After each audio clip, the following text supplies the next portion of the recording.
भगवान श्री कृष्ण कहते हैं कि प्राचीन काल में सतयुग के समय में महिष्मती नामक एक नगरी में इंद्रसेन नामक एक प्रतापी राजा राज्य करता था। वह धर्म पूर्वक अपनी प्रजा का पुत्रवत पालन करते हुए शासन करता था। वह राजा पुत्र पौत्र और धन आदि से संपन्न तथा भगवान श्री हरि विष्णु का परम भक्त था।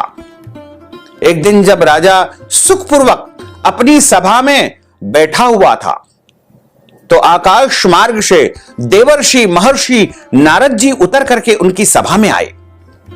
राजा ने उन्हें देखते ही हाथ जोड़ करके खड़े होकर के प्रणाम किया और विधि पूर्वक देवर्षि महर्षि नारद जी को आसन पर बैठाया, उनका स्वागत किया, सत्कार किया, आसन दिया, अर्घ्य प्रदान किया। सुख से बैठ करके मुनि ने राजा से पूछा कि हे राजन, आपके सातों अंग कुशलता पूर्वक तो है, तुम्हारी बुद्धि धर्म में है और तुम्हारा मन भगवान श्री हरि विष्णु की भक्ति में है।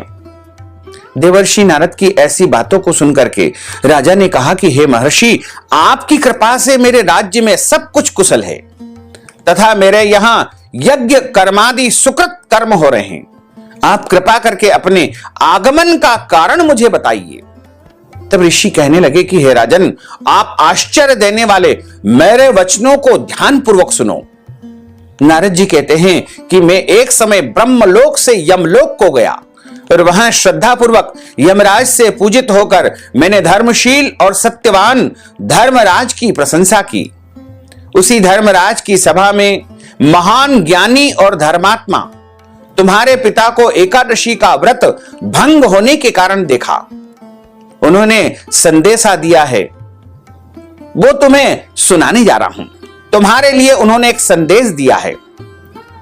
तुम्हारे पिता ने कहा है कि पूर्व जन्म में कोई विघ्न हो जाने के कारण मैं यमराज के निकट निवास कर रहा हूं। सो हे पुत्र, यदि तुम आश्विन माह कृष्ण पक्ष, पितृपक्ष, श्राद्ध पक्ष की इंदिरा एकादशी का व्रत मेरे निमित्त करोगे तो मुझे स्वर्ग की वैकुंठ लोक की प्राप्ति हो सकती है।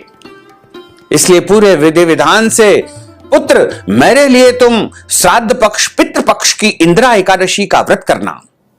इतना सुनकर के राजा कहने लगा कि हे महर्षि, आप इस व्रत की विधि मुझे सुनाने की कृपा करें। नारद जी कहने लगे कि आश्विन मास के कृष्ण पक्ष की दशमी तिथि के दिन प्रातः काल श्रद्धा पूर्वक स्नान आदि से निवृत्त होकर के पुनः दोपहर को नदी आदि में जाकर के स्नान करें, फिर श्रद्धा पूर्वक पितरों का श्राद्ध करें और